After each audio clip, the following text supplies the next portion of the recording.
Apa itu faktor analisis? Sebelumnya saya akan memperkenalkan diri dulu. Nama saya Khairunisa Nurahmatia Salsabila dari Prodi Informatika 2019 dengan NIM 195239191. Di sini seperti yang kita lihat, ini adalah tabel yang berisi kolom-kolom juga baris-baris yang banyak. Dan ini disebut dengan data. Nah, kemudian apa sih yang bisa dilakukan dengan data ini? Nah, ilmu itu disebut data science. Selanjutnya, sebenarnya apa sih data science itu, dan apa itu faktor analisis yang tadi kita singgung di judul? Nah, kita akan bahas di slide selanjutnya. Oke, di sini data science adalah secara garis besar adalah matematika ditambah statistika dan ilmu komputer, maka itu adalah data science. Maksudnya di sini data science adalah ilmu yang menggabungkan ilmu matematika, statistika dan komputer dengan tujuan menganalisa data dari suatu himpunan data, baik skala kecil maupun skala besar. Skala kecil di sini maksudnya sampel, dan skala besar ini populasi. Nah, tujuan menganalisa data ini dengan mengaplikasikan algoritma tertentu dengan tujuan menggali data atau data mining. Nah, data mining sendiri itu apa sih? Data mining secara garis besar adalah ekstrak pola, kemudian dianalisis.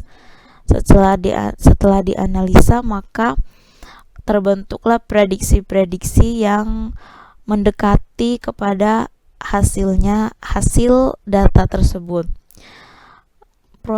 Data mining adalah proses pengambilan informasi dari pola data dari himpunan data yang sebelumnya tuh kita tidak tahu gitu. Kadang disebut dengan data discovery. Data mining ini fokus pada mengekstrak pola menggunakan metode statistik untuk dianalisa dan dapat juga melakukan prediksi.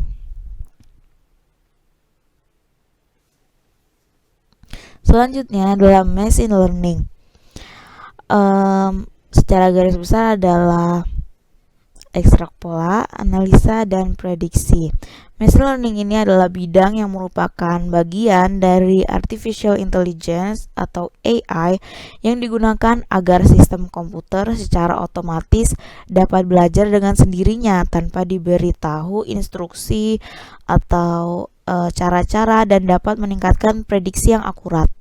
Sehingga penggunaannya itu biasanya bersifat real time. Nah, dari ketiga tipe ini yang tadi kita jelaskan, sebenarnya apa sih tujuan dari data science itu? Yang pertama, ini mendeskripsikan dan memprediksikan. Deskripsi di sini maksudnya menampilkan pola data untuk dianalisa, kemudian menemukan masalahnya. Sedangkan prediksi ini adalah melakukan prediksi berupa nilai, probabilitas, maupun data.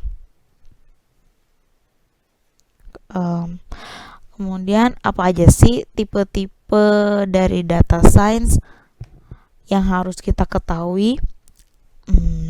Pertama ada supervised learning, unsupervised learning, reinforced, dan deep learning atau prediksi.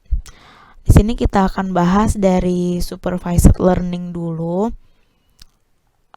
Di sini ada gambar, yaitu gambar sebuah tangan memegang cangkir, ada speaker, dan ini adalah kucing. Nah, di sini untuk membuat sistem yang cerdas, sistem itu harus diberikan pelatihan terlebih dahulu, harus di training dulu, terus dikasih label gitu. Nah, sistem akan belajar dan membentuk pola data yang ada. Kemudian baru setelah pola data itu terbentuk, maka prediksi itu terjadi. Dan ini seperti proses anak murid yang diajarkan oleh gurunya. Penerapan supervised learning pada kehidupan sehari-hari adalah prediksi cuaca, pendeteksi penipuan, kemudian atau yang paling dekat dengan kita adalah saat kita mengetikkan suatu keyword pada search engine, maka search engine akan menampilkan keyword yang mendekati. Oke, kita lanjut ke slide berikutnya. Ini ada unsupervised learning. Ini adalah kebalikan dari supervised learning. Dia nggak diajarkan, dia hanya dia itu mengandalkan data yang belum dilatih sebelumnya, belum dilabelkan juga, dan dia itu membentuk pola data yang bersifat deskriptif, bukan langsung prediksi seperti yang dilakukan oleh supervised learning. Seperti digambar di samping ini, ketika pengguna memasukkan data, ada gambar tomat warna merah, ada gambar tomat hijau, ada buah-buahan, ada pisang berwarna kuning. Kemudian sistem akan memproses, ibaratnya sistem ini adalah otak, dan dia akan berpikir seperti manusia. Si tomat warna merah adalah tomat, kemudian yang bergambar pisang kuning ini adalah pisang, seperti itu. Atau lebih jelasnya ini seperti digambar sampingnya. Ini adalah kucing, anjing, kucing, anjing, kucing, anjing. Kemudian setelah diinputkan ke dalam sistem akan memproses kalau 3 gambar ini, walaupun kucingnya berbeda-beda jenis, tapi dia masuk dalam satu grup, yaitu grup kucing. Kemudian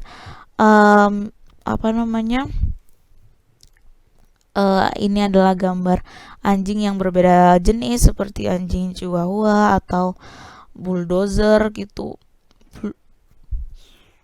Nah, unsupervised learning akan memproses menjadi satu grup, yaitu grup anjing. Nah, begitulah unsupervised learning bekerja.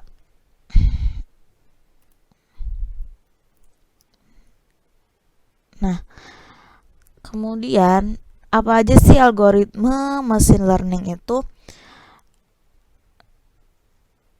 Ada klasifikasi, regresi, asosiasi, pengelompokan atau clustering, pengurangan dimensi, reinforce, dan deep learning. Di sini kita mungkin akan bahas dari klasifikasi terlebih dahulu. Klasifikasi data adalah metode algoritma yang digunakan untuk melakukan klasifikasi suatu data, seperti pengkategorian tertentu.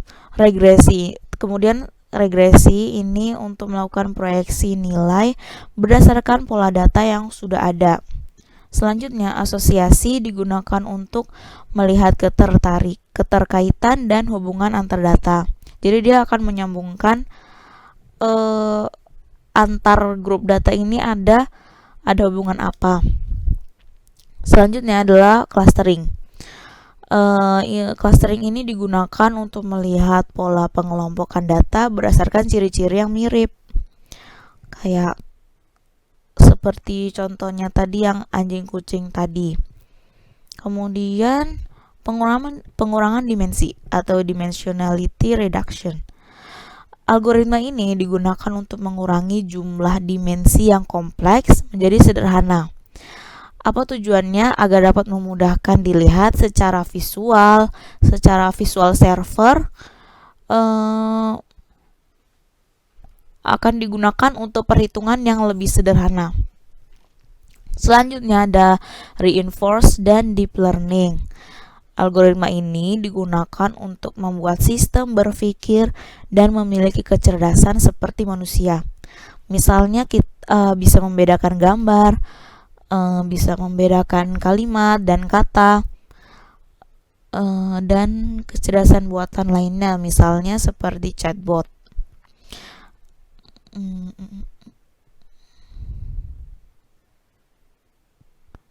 Nah, kita masuk ke slide selanjutnya.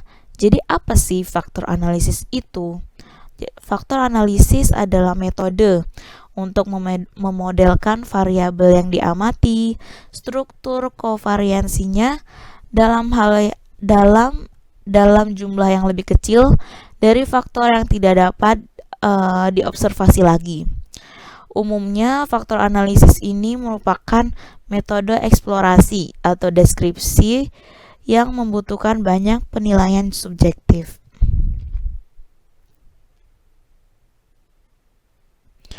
Nah, faktor analisis ini memiliki dua metode, yaitu principal component analysis dan common component analysis atau CFA dan PCA.